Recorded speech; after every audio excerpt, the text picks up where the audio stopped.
All right, I'm going to talk a little bit about slave morality and noble morality and the origin of good and evil according to Nietzsche. So, in the beginning of the text, he says, I've been troubled by this idea, where did evil come from, since I was 13.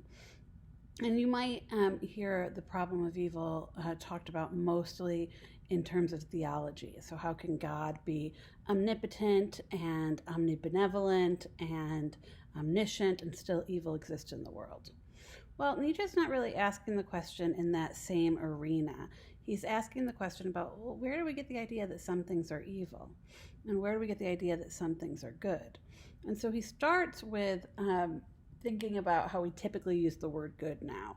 And he says we typically use the word good as something that's useful or helpful. And what is often useful to us is when other people act not selfishly and then they help us. So he says this is often how we use the word good. But how did this originate? So we go back a really long time into some type of prehistory. And he said, back then, if we look at the words for good, we can see their etymology is closer to things like beautiful or noble. And so the first things that were called good were really the things that the noble, powerful people did. And they were called good, like, yes, I enjoy this. This is expression of my will. So we hear the word will thrown out around in this text a lot.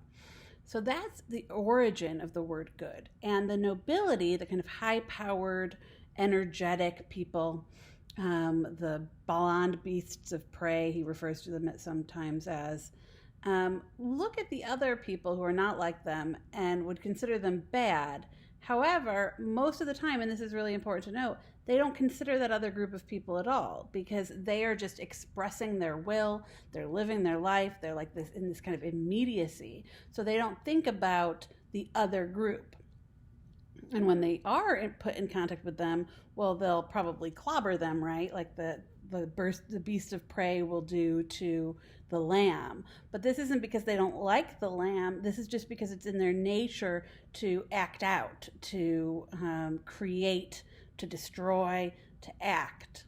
All right.